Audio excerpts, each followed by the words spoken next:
Absolutely. And, to make it even worse for me is I had his future to win. So it looked really good. It looked really promising. And then I think hole 4 started the downturn for him. Another one for the world. Another one for the listeners. And maybe for the girls. See, I can't dribble a ball, but I can fiddle with y'all eardrums. Welcome to the Third Leg Podcast, episode number 4. I'm your host, Riley Warren. Alongside me is Dr. James Donovan. Thank you for having me on. I cannot wait to talk about sports today. Yes, sir. We are recording on Monday. I would like to say Happy Easter to everybody. Happy Easter Sunday. Hope everyone had some time with their friends and family.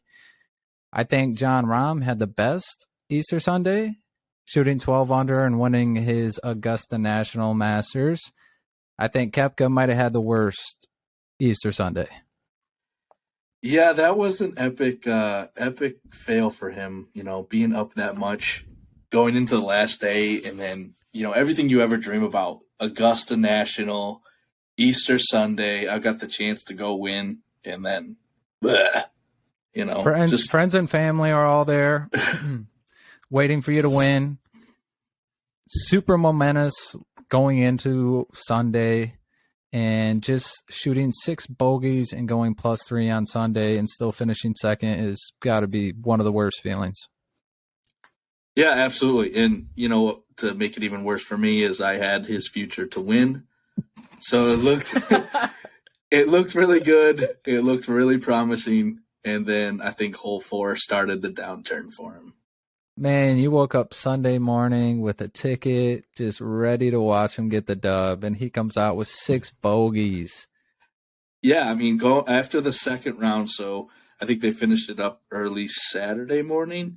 I think I had 3 or 4 of the top 6 golfers to win. And I'm like, all right, this is good. I've got Koepka, he's way out in front. And then Sunday happened. He had 1 bogey through the first 2 rounds. And 10 bogeys in the last 2 rounds. That's the literal definition of a choke. It's probably got to be the worst feeling of winning about $2 million and coming in second. Boo-hoo, just wipe your tears away with $2 million.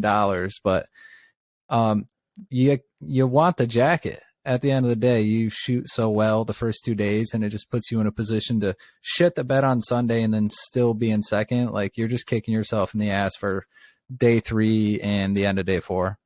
No, absolutely. And he was one of the live golfers that was coming back from the live golf to, compete against the PGA Tour guys. And I think it would have been an interesting story had he won. The live guys obviously wanted to prove something, and that was kind of the talk before the Masters started. So it was good to see him compete and good to see that they're all getting along. It didn't sound like there was too much animosity, but obviously you never hear the locker room talk. So yeah, there was a few jabs on certain broadcasts and stuff like that, but I don't think amongst the players it was too much of a big deal. But speaking of the LIV, Mickelson also tied for second, 8 under, 8 fucking birdies on Sunday.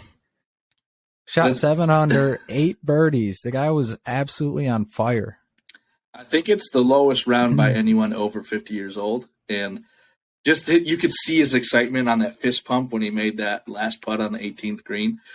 Good for him. Phil Mickelson, been one of the most fun players for me to watch growing up.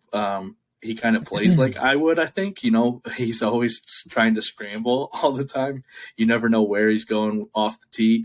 And then he somehow ends up on the green in regulation and makes huge putts. Yeah, for sure. And the 2 guys from the LIV that were, putting on a show for him, they both finished in second, roughly $2 million. That's a damn good payday to come back into the PGA. No, absolutely. Just kind of going off of what Brooks, after his post interview, I saw he was asked about the pace of play, which could have, factored in a little bit. How do you view pace of play when golfing, Riley? I'm an absolute amateur, so pace of play isn't too big of a deal. I'm usually golfing with 3 other people, at least, and I don't really care about pace of play. I'm not there to get better. I'm there to have a good time at the end of the day. But professionally, you got to keep a good pace of play. You're playing with someone else.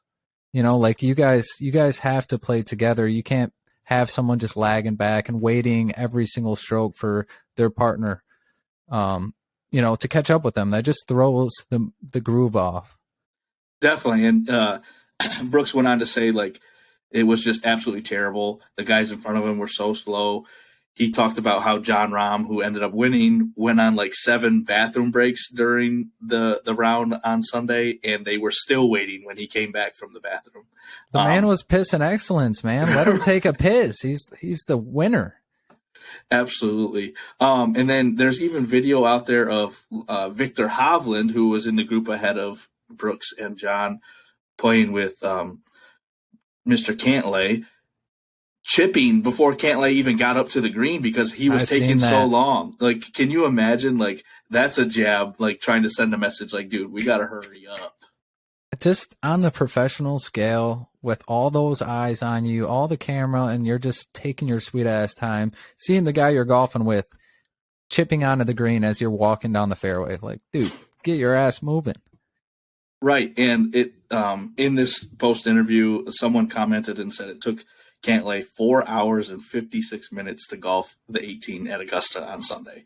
Like, I know you're walking, but you're playing with a professional and it's a twosome. I don't think it should take anywhere near 5 hours.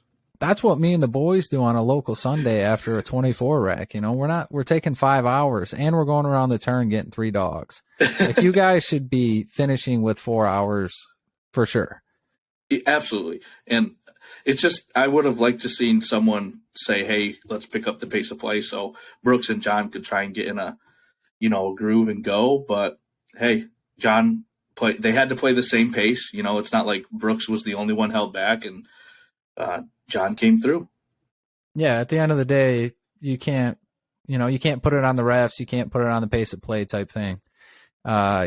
You shot every stroke, and it was up to you. So you had the winner playing alongside of you, like you said. So you don't have that much of an excuse. You can say it was annoying, whatever, but that's in your own head. You still had to execute. Definitely. I agree. Fred Couples. Fred Couples.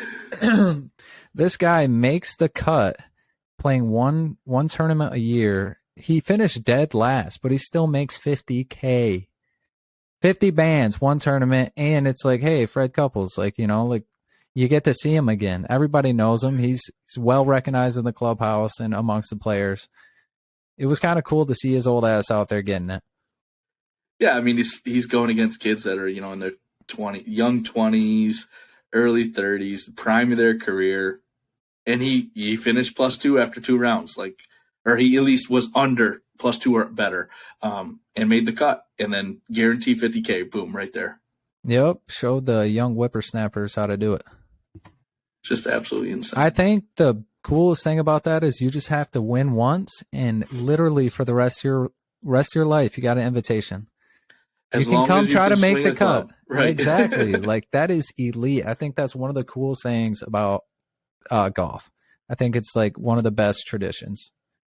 Yeah, and they talk about the dinners before, the previous champion gets to pick what's on the menu and that kind of stuff. It's just really cool what Augusta does for this tournament. The life really revolves around it down there, especially in the early spring. Oh, for sure. People are just buzzing around there. They got a rule that you can't run, and I swear to God, it looks like people are training for the Olympics. You'll never see faster speed walkers unless you go to Augusta. I swear to God. That's where they all go for, extra training. Yeah, that's like the motherland of training. The cameras are on, dude. It's like they open the gate, and it sounds like they just shoot a horn, and people are just flying. Hundreds of thousands of people, it looks like, are just speed walking their asses off. Leading up to it, my TikTok was full of tips and tricks if you're going to Augusta this year. And I'm like, well, that's never going to happen for me. But they were like, get a green chair because no one will move your green chair once you set it down. Make sure you go straight to the shopping center so you can actually shop because you know that delays are going to happen, and they actually make you leave if the delay happens. So I was just like, oh, this is actually pretty cool. Yeah, for sure. The shop, everyone's probably sprinting there. That's right. that's like the supreme for old people. It's like a super limited drop. Everyone wants it. You can't get it anywhere else. It's like the gold medal for an old person. Hey, I got my Masters shirt this year. But hey, concessions aren't that expensive, so you can go a little harder in the shop. Yeah, for sure. When you're making $850K an hour from your merchandise, you could pretty much give away the food. Which it sounds like they do. They pretty much do. I mean, they have $2 chicken sandwiches, $4 or $5 beers, $1 ice cream sandwiches. They're making like homemade 2 pieces of bread, chicken salad sandwiches for $1. Like everything there is extremely cheap. Like the head, who was it? The club chairman, he said he wants to keep it in the 80s era. So like everything's like $1, $1.50, $2. Like bring your quarters, basically, is what he's saying. Good Lord. And there's so many videos. People are spending like $40 on food just because they're trying everything. They have like 30 menu or 30 items on their menu, and you can buy them all for less than like $70. Damn. Where you go to like a Tigers game and you're going to spend $70 on a slice of pizza and 2 beers. Yeah. 2 tall boys and 1 slice of pizza, $346.18. Like how? Right. Per inning. Yeah, no shit. Maybe the speed of the game does need to happen. Right. So I got a question for you. Okay. Top 5 favorite people that you would pick to golf with. Anyone, dead or alive, top 5 people. You can go shoot 18 with them. Okay. All right. Just you two. How I view this question is we're playing in a group, right? So it's not about winning. It's about the experience. Right. It's about the experience. So my group has athletes. It has comedians, people who are no longer with us, people who still are. So Tiger Woods, number 1, the greatest golfer of all time. He's someone I want to play with. Number 2, John Daly. Yeah. Funnest golfer of all time. So you might not make the full 18 though. Let's just be real. You might not make it around the turn. Right. The true real life Happy Gilmore, right? Yeah, he's elite. Number 3, we're all degenerates. This person's going to bring that to the group. We're going to play with Michael Jordan. Michael Jordan. You're going to lose 6 bands in 1 hole, but you're going to have fun. You know. Hey, hopefully you're on his team and he's paying for your skins. Right, exactly. It's coming out of his pocket. He's got the tab. And then my last 2 people, I went with people who are no longer with us that are going to bring a little bit of fun to the group. So Chris Farley, because the man is just a goat. That's elite. That's a good pick. He is all-time great. And then the second is Robin Williams. Have you ever listened to his skit on how golf was invented? If you haven't, I have. Do yourself a favor. It is freaking hilarious. Those 2 with me out on the course, I'm going to be laughing nonstop. Yeah, I think the only thing with Robin Williams for me, he might not shut the fuck up when you're swinging. He might be mid-skit the entire fucking time. Well, and I don't know if I'll be able to swing because I'm going to be laughing so hard. No shit. Just let him swing, dude. Just soak it up. Can you imagine Mike and telling him to shut the hell up? Playing for that dough. Right. I did come up with an honorable mention as well. So let me hear it. I brought this person because I think if he came, I might have a chance to win or at least beat someone. So I'm bringing Chuck. Charles Barkley. Oh my god. He's coming out with me.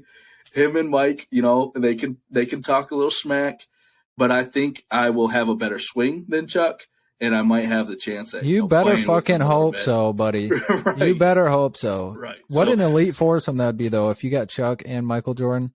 Crazy. Like playing against each other, the amount of bread that would be on that fucking golf course. The amount of shit talk would just be ridiculous. Absolutely ridiculous. For sure. All right, let me give you mine. Absolutely, let's hear it. Number 1, Mike Tyson. Mike Tyson would literally be elite. We're taking shrooms, I'm getting psychedelics, and we're fucking golfing. We might not finish 18. We might stay on the golf course for 3 hours. But Mike Tyson, number 1, I think he's one of the most down-to-earth yet electric and scary people in the world. I think that would be number 1 pick for me. Number 2, he was your number 1. He's the GOAT. T. Woods. Give me a prime T. Woods if we get to pick, but any T. Woods, I'll take T. Woods. I think anyone that has a top 5, you got to put Tiger Woods in there somewhere. Number 3, John Daly. Gripping and ripping, baby. Come on. I knew we would have at least 1 or 2 together. John Daly, I think he'd be the best. You can bring a son too, and we'll all rip him. I'll get a mullet for it. I'll do it all. John Daly, number 3 for sure. Number 4, Charles Barkley. Yes. Give me Charles Barkley. Let me see his swing. Every golf group needs one guy that is just there to laugh at. Entertainment purpose only. So when you fuck up, you don't feel so bad. There's always one guy. And if you're that guy in the group, if you're the Charles, we appreciate you. We need you. You're the one who's making it more fun for everyone else. 100%. Number 5, Happy Gilmore, aka Adam Sandler. I think just for nostalgic purposes, just to say I did it, I would have him bring the boots out and the Odyssey putter. Adam Sandler, number 5. Honorable mention. I almost flipped 5 and honorable mention. Snoop Dizzy Dogg. Snoop Dogg, honorable mention. That would be pretty good too. That would be elite. 10 backwoods. You might be putting the entire time. You might be putting off the tee box by the end of that one. You're gonna have to count strokes on swings and misses too. Yeah, nobody's counting that shit. We're gonna count. We're gonna count the doobies. You got John Daly shoeless out there smacking off of beer cans. Dude, that would be electric. Absolutely electric. I would feel like a cameraman. I would be like simping over him, but I would have to get it. I would have to get the content because it'd be so fucking gold. Definitely, you have to go out and talk smack with them too. You know what's gonna happen. Like you can't just you can't show up and just be a fly on the wall. You got to get in there and shit. If you see my swing, there is no competing. Well, there just is let no Charles go competing. first. Let Charles go first. He'll make us all look good. Oh, that's good though. I like that top 5. We do think quite a bit alike though. Yeah, I knew we were gonna have a couple. I knew T. Woods, and then you're Charles Barkley. I was like, damn. You just watch his swing, and it's almost impossible not to just want to see that in person and laugh yourself. No, absolutely. Like I remember hearing things like he had something going on with his mind, that he had a condition that's why he did that, but I haven't heard that's confirmed or not. But if I just don't understand, like, how can you not swing the dang club? Like it looks like he's trying to do that. Right. It looks like somebody told him that's how you swing a club when early on, and he stuck with it. Unfortunately, it was probably Adam Sandler playing Happy Gilmore, giving him some instructions. I think he'd be a little better off if he got anything from Adam Sandler. That's true. He's an athlete, Adam Sandler. Hey, he gets buckets. I know that. Yeah. I do know that. He's a hooper. He just got his hip replaced so he can play hoop again. Oh, no shit. Yeah. Let's go, Adam Sandler. One thing we didn't touch on for the Masters that I wanted to also bring up, did you see the video of the trees falling? I did. Can you imagine? Fuck? Dude, I'm telling you, I would have been slowly walking and I would have got clipped by one, and I would have lifted up the branch and crawling underneath. I swear to God, I would have been paralyzed. And then I would have realized they had video and I didn't get hit, and I would have been like, fuck. Right. So we're going to have to ask you to leave. You faked getting hit by the trees. But no, that video is absolutely crazy. If a tree does fall, you hear it in the woods, just so if anyone was wondering. Dude, there are people running away, like splitting. Like, yeah. There's 2 people together and they split. Like, indecision. They said, fuck yeah, I'm out. Good luck. See I'm you, out. babe. Yeah, see, babe. Every man for themselves. Survival of the fittest at that point. Right. Pure I can't. human Going to instincts. putt, for birdie, and wham! Here, a fucking tree came down. You think it's from Happy Gilmore? The guy's driving a fucking car through there. Play it as it lies. Played off Frankenstein's fucking foot. Oh God.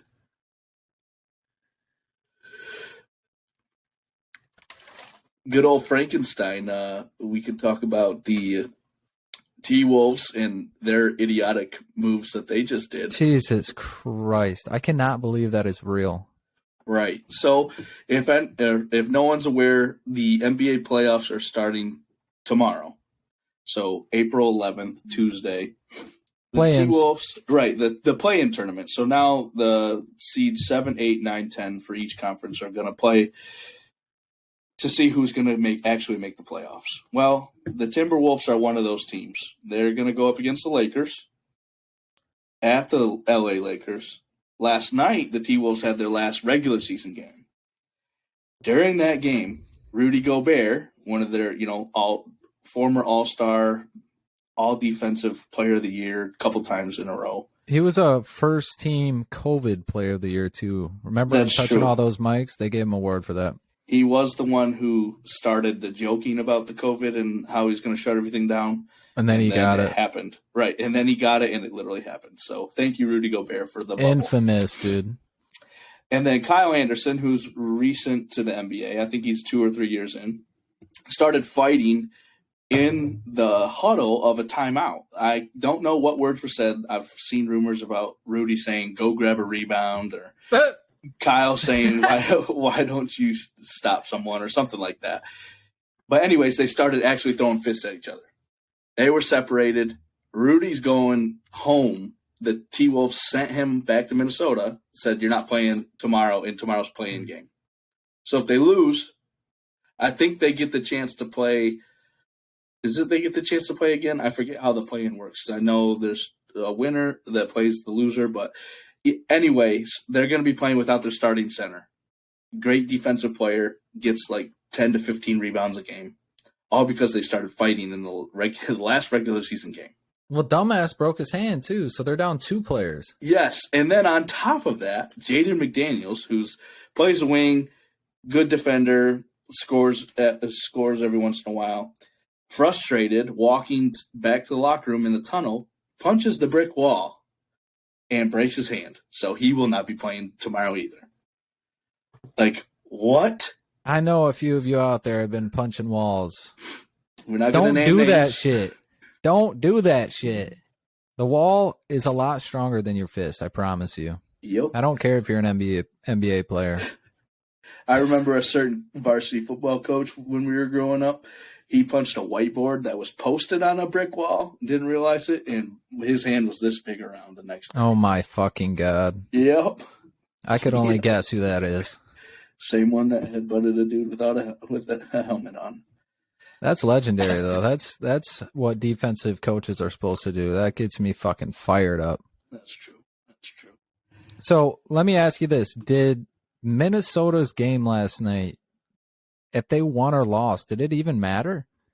Seeding-wise? Like, did it matter? I don't think so, because I think they're the 8th seed.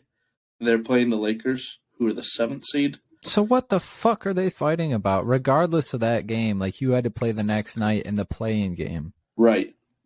It's just like, you can't make this stuff up. Like, oh, we're about to start the playoffs. This is when we should all be coming together. We're going to compete for a championship. We get to play LeBron and Anthony Davis round 1 to make it to the playoffs.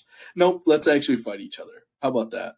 It's just such a long season for you to throw it away on the literal last fucking game. That is insane. Literal last game of the season. Imagine being the Minnesota owners just or GMs. Like, what are you just wasted the whole fucking year. Right. Like, can you imagine the head coach having to try and deal with that in the middle of the game? Yeah, now you have to, like, show Rudy, like, you can't fucking do that, so you're sitting out this game, or you're sitting out the next game. Well, the next game, it was the biggest game of the year. Right. But you still have to do it to set precedent of it. You can't let them not do anything. Right. And then someone that's not even in it breaks his hand walking out of the arena. Like, just imagine getting that text as a coach, like, hey, Jaden's hand's broken. He punched the fucking concrete wall. GG's, go next season. Good luck against the Lakers. Good luck, GG. That's unreal. You're not getting a contract extension through Minnesota. Either of you. Oh, no. That's a guarantee, but no shot. Jaden might not get one in general just because how ridiculous that is. Right. That's dysfunctional. Well, there's another dysfunctional team in the NBA as well, though. The Mavs. Good God, the Dallas Mavericks. Mark Cuban, what did you do? Dude, it's sad to see. I just wanted to see Kyrie put on a show down there. I wanted to see him make a run, at least, win a playing game. Let me see you in the tournament. Give me a best of 7, just let me see you guys play in the playoffs. Right. Like, defensively, they weren't stopping anyone. But offensively, Kyrie and Luka could score 100 points in one game, like, between the two of them. Yeah, it was just fun to watch. I don't think competitively they were going to do anything, but it would have just been fun to watch them be in the playoffs, It sucks that they have to rely on fucking Reggie Bullock to get 15 points and 8 rebounds every single night because they don't have anyone else. They got like Dwight Powell getting reasonable minutes, and they're expecting to win. What are you supposed to do? Yep. I mean, Luka last year in the playoffs was one of the more fun players to watch, like single-handedly beat Phoenix by himself. For sure. Unfortunately, we're going to get robbed of that this year. I think he's coming up to mid-20s, so he's getting older, obviously just about to enter his prime, so I can't wait to see what happens. But there's talks of him, like, I saw someone tweeted that he's becoming Carmelo Anthony. Yeah. Out of shape, doesn't want to play defense, is a diva, complains about everything. Well, I'm sure, I don't know everything, but just looking at who they have around them, every day going in and out, in and out, in and out, and then just seeing the guys around you never get better. Cohesion does nothing. Like if you're not going to be the best team, then you have to have some studs around you, and you can't just have one other guard. Like they have no like good big man. They have no good 4. Like you're expecting, it's like the Lakers show. You're like hoping these guys around you hit open shots, the threes, the drive and dish. But when they're not, your team is just one-dimensional. 100% agree. It's sad because they did have a decent, like, good core team, and then they blew it up for Kyrie, obviously. But last year they had that same team and let Jalen Brunson, who was their second best player, who took over when Luka came out, just walk for free. They couldn't sign him free agency. Yeah, they let him go for less than a washing machine. So right, and I mean, I would love to see Luka come play in Detroit. Like he's someone. Oh my god! Not that there's any rumors about anything like that happening, but like if he ended up saying, you heard it here first. Right, Luka to the Pistons. If you end up telling Mark Cuban like, "Hey, I don't want to be a Maverick anymore. Like you guys have screwed this up. I'm done." I don't think there's an NBA franchise that wouldn't want him. Well, yeah, top 5 talent in the league. Yeah, LeBron's gonna try to get his hand in that. He might sell the whole state of California to get Luka. Old GM LeBron, huh? Old GM. But there is some controversy going around the Mavericks right now. Oh yeah, the investigation. Yeah, so in their elimination game, because now they're out of the playoffs, it was announced earlier in that day that Luka would be playing the first quarter, and then after that, he's done. He's not playing quarter 2, 3, or 4. Like, do they have to announce that? Like, I was confused. Like, why did they even announce it? That's a great question. What was the point of that? I've never even seen someone announce, like, hey, he's just playing the first quarter and then he's out. Like, what? Why did they feel inclined to have to even announce it? I have no idea, and they're paying for it now. So the NBA is looking into everything. They're investigating the Mavericks organization and tanking because there's a big push for anti-tanking in the NBA. Everyone hates it. There's talks about why they did it. So they traded away a first-round pick that is protected if they don't make the playoffs. So if they don't make the playoffs, they still get to use that first round pick. If they do make the playoffs, okay, the other team gets to use their first round pick. So now that they sat Luka, they lost the game, they're eliminated from the playoffs, boom, they get their first round pick. So the NBA is looking into it. If they can prove, I don't know what there is to prove, because they came out and said this is what we're doing. Like, we just sit back and wait for the penalty that comes down. I'm sure it's like a 7-figure fine for Mark Cuban. He pay that with a grin on his face, pull it out of his pocket, and say, "Here you go, take it from me." Brother, that is grimy and very suspicious. Absolutely. Right. Just set the alarms off. They announce he's only playing a quarter, and the game decides if you're eliminated from playoff contention. And he's the best player by far on your team. Not hurt, nothing. Just, you're not playing more than one quarter. So they basically said, fuck trying to go to the playoffs. We're tanking. They made a business decision to get their first rounder, and they said, you're out of here. What did Kidd say about it? I haven't seen what Kidd said about it. The only person I've seen a quote from was Luka, and he said that he didn't like it. And that's it. I remember, I'm pretty sure he said that from the higher ups, like, that he didn't want to, but he was told what to do, and when your boss tells you what to do, like, what can you do? Yeah, right? what are you going to do? He couldn't tell Luka to get back in there and win the game. Mm-hmm. What's crazy is Luka did go in the second quarter, though. So his line with the sports books was listed at 11.5 after they announced he's only playing one quarter. First quarter, he hits 11 on the dot. No. They put him back in the second quarter to get a bucket. Boom, 13 points. Immediate pull him out. No. Yeah, so he hits his over and they yanked him out? Yeah. So I don't know if Luka was like, let me go back in so I can hit this over. If he even knew the line, I would assume he does, right? But, like, that's just crazy for anyone who had his over or had his under, because he's not playing more than one quarter, right? Like, just absolutely sickening. Mark Cuban doubled down, put a couple milli on it. He said, Luka, get your ass back out there. Try to get some money back in his pocket to invest for next year. Absolutely. I'm getting this 7-figure fine. We're going to pay for it. Luka, get one more for me, please. Yeah, we'll pay for it before the season's over, buddy. Before the investigation's over, we got the money over there. Don't even worry about it. I'm from Shark Tank. Crazy. I know what I'm talking about. Right. Invest it in one little investment on Shark Tank. Yes, sir. That's tough to see, though, like I said, because it just sucks that you get neither of these elite players in the playoffs for a whole year. No, absolutely. And like Mark Cuban, when he made the trade, there was like highlights of him running down in the middle of the game, like jumping up and down. We got Kyrie. Yeah, he thought he just won the fucking championship. Right. And then it just turns out to be so bad. With Kyrie, I think they went 8-12. Like 8-12. That's disgusting. Absolutely terrible. Like, how can, I don't know. They obviously got worse. This wasn't a good trade for them. How many people how many people were in that trade to get Kyrie? Like, did they get rid of 3 people and a couple picks? I think it was 2 or 3 people and a couple picks, yeah. And it was people that, like, were their main guys. It wasn't like they got rid of the end of the bench. They got rid of some starters and some, like, 6th, 7th men off the bench. Yeah, you can tell. You got 20. I feel like in that 20-game stretch, Kyrie and Luka didn't even play that many games together. I feel like one of them was always sitting or hurt or some shit.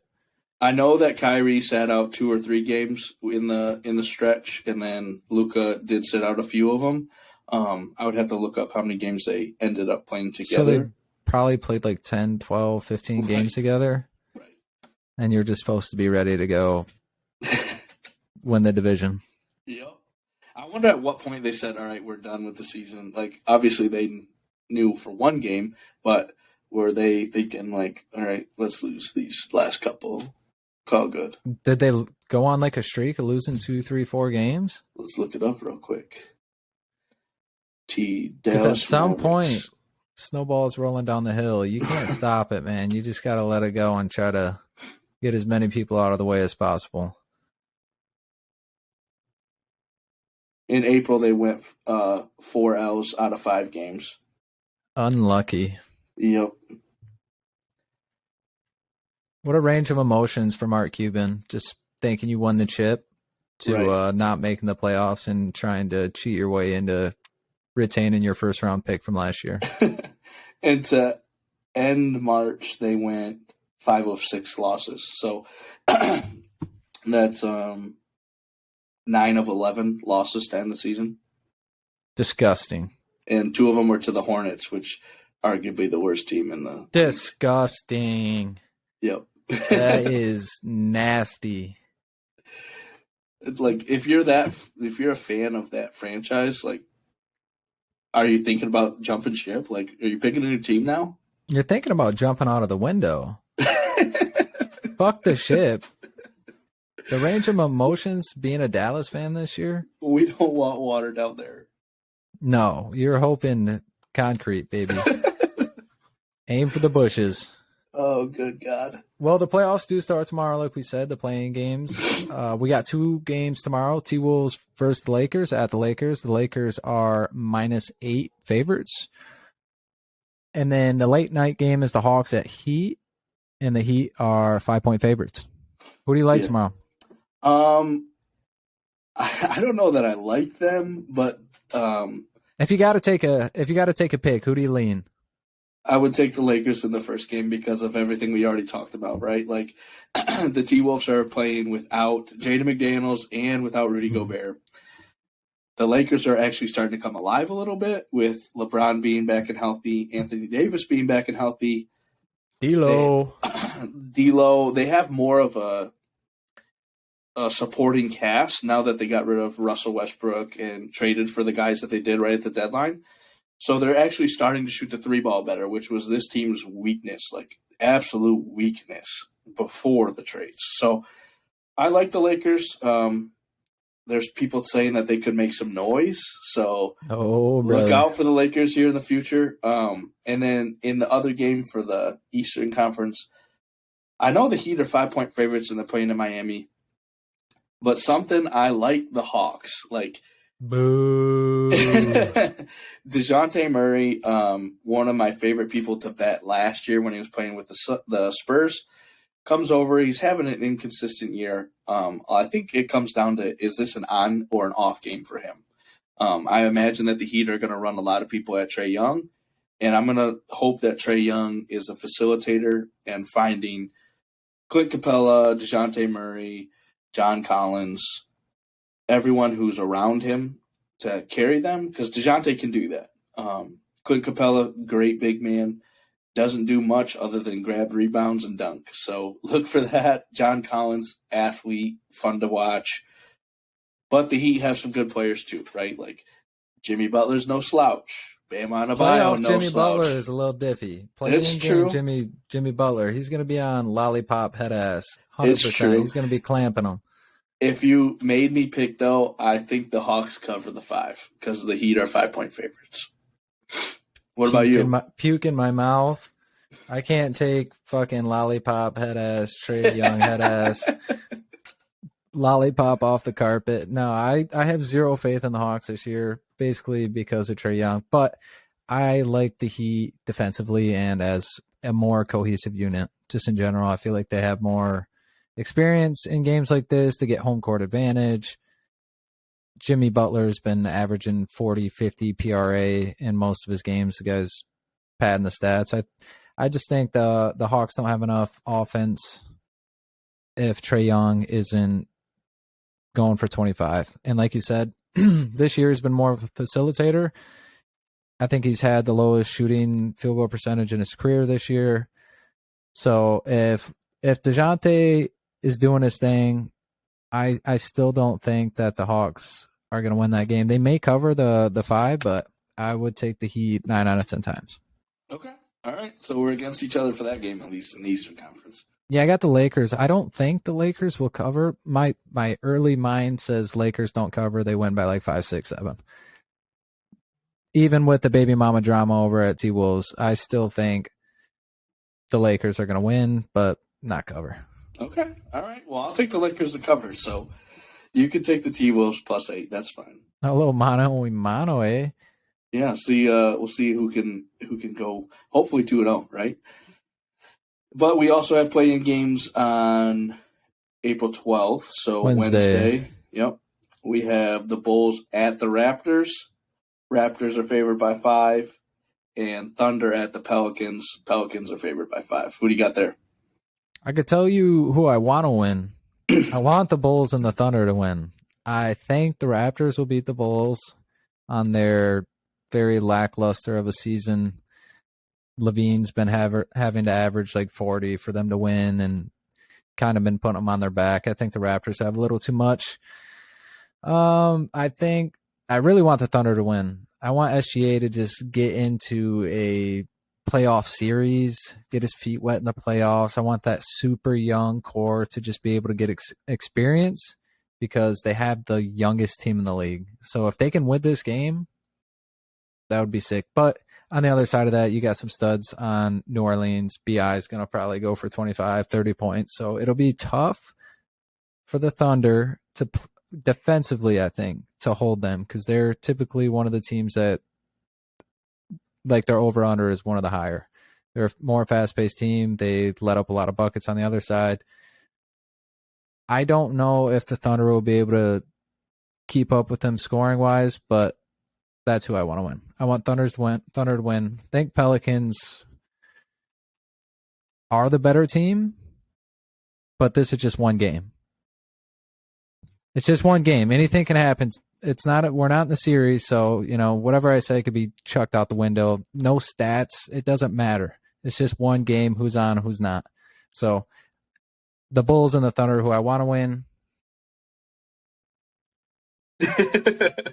I think you did a very good job explaining what my thought philosophy was as well. I think the Raptors are actually going to cover the 5 points.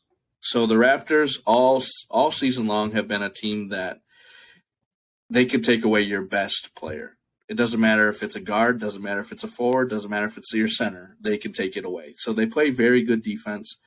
The Bulls, not so much.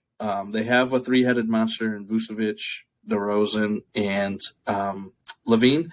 Levine has been an absolute animal this year. Unit. But I think between OG Anunoby and Siakam, Podol, who they just got back, Gary Trent Jr., Scotty Barnes, and Mr. Fred VanVleet, the Raptors can cover that. They can score a lot of points in a hurry, and they have a lot of facilitators. Siakam gets 5 to 10 assists a game. Fred VanVleet, same thing. Gary Trent Jr. comes off the bench now and can light it up. If he's hot, look out. He's not missing. So I'd take the Raptors in Toronto to cover that 5. And then the Thunder, you nailed it on the head. Like SGA, he has been my wagon all year long. Like I live bet him so much. That's your boy. If you ever get his points line and there's more minutes in the game than what he needs to get his points line, just take the over. It's a done deal. Like it'll probably be around like 30 to 35. Just take it. Don't worry about it. He's at 32.5 to open. So I never bet his pregame line unless it's under 30, but they haven't done that very much this year. BI, who you talked about for the Pelicans, can fill it up as well. They have him at 30.5, which points? I have told not you, bro. seen. 25-30.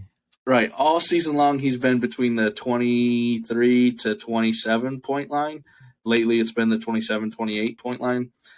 So they have him juiced a little bit for the playoffs. So I'm interested to see if he lives up to it. He is the main scorer for this team now that Zion is not playing and doesn't look like he might be playing for a long time. So between him and CJ McCollum, they definitely have their hands full with SGA and his group. Giddey, someone who can do everything on the court. They have a good point guard in Jay Williams. And it's a fun team to watch. They play with pace. They make the game fun. They have a lot of talent and the young talent. They are missing out on Chet right now, which makes this team even scarier next year. And they have like something crazy like umpteen number of picks in they got between now and 300 picks. Right, just ridiculous. They've been picking their ass off too. So they're either gonna take those picks and make their team better, or bundle a bunch of them and get a real big superstar. And wheel him and deal him and get you a Kyrie or Luka. Right. No, exactly. Yeah, like that's something that can Bye, legitimately Jay Will. happen. Yeah. Obviously, I would love to see them build around SGA. He is.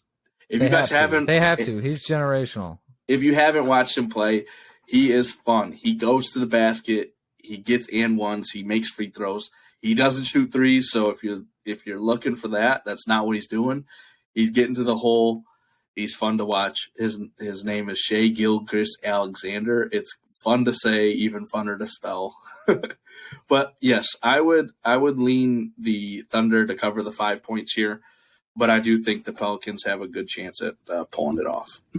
Hey, the more we talk about it, I do like the Raptors with their experience.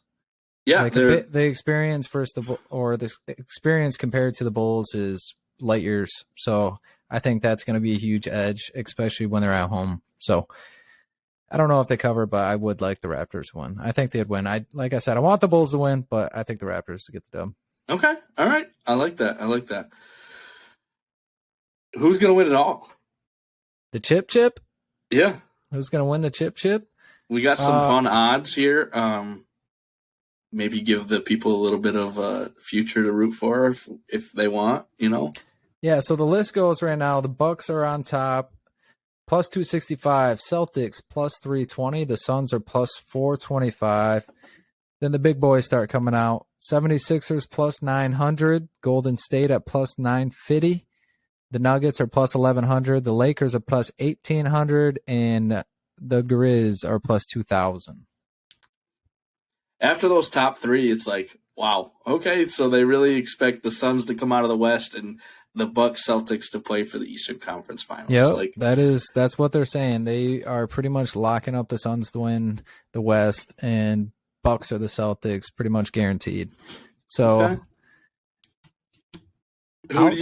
outside of the top three, plus 265, plus 320, plus 425. Then it goes to plus 900. From the plus 900 76ers to the plus 2,000 Grizzlies, who do you like? I can't go against the reigning champs. Golden State at plus 950, I think, is great value. The Suns, they have Chris Paul. He chokes in the playoffs. He gets hurt in the playoffs. Oh, shit. You know, this is a team that lost to Luka by himself last year, right? Like, I think Golden State is getting healthy at the right time with Andrew Wiggins coming back. Steph is healthy. Clay, game 6 Clay, you might as well bet is over now for every game 6. It doesn't matter what it is. Facts. Just hit it. Like, that team is so much fun to watch, and they set up perfectly. They kind of talked to Draymond about who they wanted to play first round if they got to pick. And they picked the Kings, which is a team that's, you know, number 1 or number 2 offense in the league, fun to watch. They're the 3 seed in the West this year, but Golden State wants to play them because they don't have to travel. They can ride a bus to Sacramento rather than having to get on a plane and travel for the away games. Hey, I would not want to play Sacramento right now. I'm not going to lie, especially as Golden State. I don't know if I'd want to play them. That's who they matched up against. That's who Draymond said because it's such an easy commute and that they're going to be healthy. They're going to be fresh. So look for. So is the other team. I get it. And, you know, De'Aaron Fox, Sabonis, Malik Monk, Harrison Barnes, they're a ton of fun to watch for the Kings. But I think Golden State is going to run them, and it's not going to be close. They're getting healthy. When everyone is playing, their defense is actually good. And you can't go against Clay. You can't go against Steph. And then you got Jay Poole coming off the bench now. Look out. This team's you got be off fun. nights from them, though. I think they have one off night. I don't think it's a 4-0 runaway. Okay. Golden State has a lot of bad shooting nights. That's true. That's 2 to 3 of them. And sometimes they kind of get carried by one of them and they're still in the game. But there's plenty of nights that Jordan Poole's shooting 2 for 13, Clay's 4 from 11, 3 from 11. And, you know, they don't go over 120 points, which that's like their marker to win games these days. I agree. I just think the Oracle is one of the best home court advantages that you can have. And they won't be the home court, have the home court advantage in, I think, any series that they play this year. But when they go home, they're going to win. Like, Hey, all they that's have a to close do. travel for Sacramento fans. That's all I'm saying. It's true. It's true. But if you give me know the they go line, I'll crazy take there. Golden State. Yeah, I feel you. I feel you. You can't go against them, especially like you said, they're healthy right now. They're getting a little hot. If they can beat the Suns, you think they're going to beat the Bucks or the Celtics? Do you think? You think if they make it, they win? Yeah, I think if they make it, they win. No problem. They have too much experience. It comes down to big men for me. It's can Kevin Looney and Draymond do enough in the paint for 5 games? That's going to be their whole dilemma. Whoever they play, good luck playing the Bucks. You got to go against Brook Lopez when Giannis is getting rest. Right. And Brook Lopez will go for 25 on you. And he's shooting threes. He pulls you out. I mean, that would be super tough for him. That I feel like that's their biggest problem right now is their big men. Okay. They 100% rely on their shooting. It reminds me of Michigan back in the day. 100% live or die by the 3. I know they're known for that, and they have plenty of studs that can get it done. But for 5 games, and you got to win 1-2 on the road, I don't know. We'll see. We will. Who do you like, Riley? Who are you taking? This isn't a who I think will win. This is who I want to win. I got the Lakers plus 1,800. Bring them on over here. $100 for 1,800. I mean, come on. It's the King. They're healthy. You see D'Lo walking the ball up and splashing threes. If you think Golden State can make the run, I think the Lakers can make the run as well. It's definitely a team that no one wants to see coming out of the play-in. And, like, good Lord, good luck stopping them. They got core players that are playing, like, tough defense. And, like, the camaraderie is starting to come alive. You got Reeves, like, mania happening shit. They kind of just got a little momentum rolling into the playoffs. Which is huge. Right, which is huge, right? Like, you have, generational talent in LeBron and Anthony Davis. They're studs. They can go get you 30, 40 points on any given night. All you have to do is play lockdown D on your guy and hit an open 3 when it comes to you because LeBron's going to find you if you're open. For sure. And I think for the Lakers having D'Lo, it's a little, there's like another dimension in their game because they never had a point guard that could walk it up and shoot. Like, not just could, but like you had to be aware of it and you had to plan for it because he likes to do it. So that takes the guy from sagging off and like trying to play help defense to having to come above the 3-point line and actually play. So you can feed one of those passes down to LeBron or AD, and it's going to take an extra second or two for that guard to have any help or anything like that. So I think that's like another factor that's going to help him out or has helped him out when he's healthy. No, absolutely. Like, since they got him, it's just a tale of 2 seasons, right? Like, before the trade deadline, they were terrible, couldn't shoot the 3 ball at all. After the trade deadline, they look like a totally different, rejuvenated team. And D'Lo is a big part of that. He's the third head to their monster, if you want to call it that, right? He's going to get you 15 a night, and he could go off for 30 if he's for sure. And you have to respect his 3-point game, which is awesome to see. And it's great to see him back in a Laker uniform from where he left off last time. Hey, hopefully he has ice in his veins, baby. Imagine he hits a big shot and does that, bro. There'll be some sick edits from his younger days to his older days. Just sick. Definitely. Did you fucking sneak in the Clippers at plus 4,000 down there? Way down there. Did you just sneak that in like 8-point font? No, so this was typed up originally. They didn't make the when I expanded it, so it does look like I snuck them in at the bottom. Their odds would be way better if Paul George was healthy. Would they though? Yeah. Would they? Playoff P? Oh my God, get this guy out of here. They're probably lucky he's hurt. I don't want to say they're lucky he's hurt, right? You don't have to say it. You can be a Christian man. I'll say it. They're probably lucky that the playoff P is not in the playoffs. Russell Westbrook, Paul George, Kawhi Leonard, they have a pretty good bench.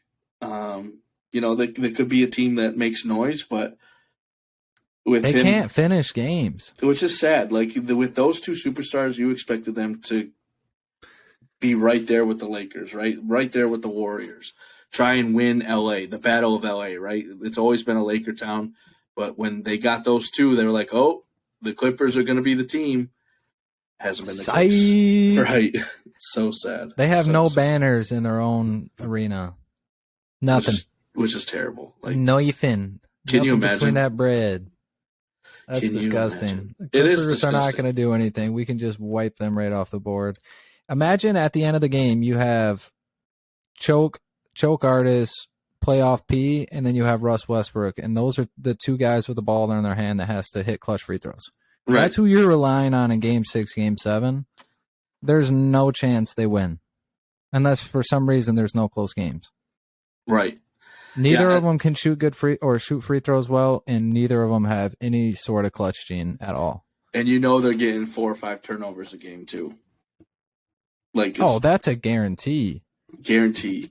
Paul George is clutch. Paul with George turnovers. is an absolute legend when it comes to turnovers. If he's sitting at 2.5, 3.5, just smack it. If he's playing full minutes, just hit it. Don't even worry about it. Go to bed, wake up with some extra cash in your bankroll.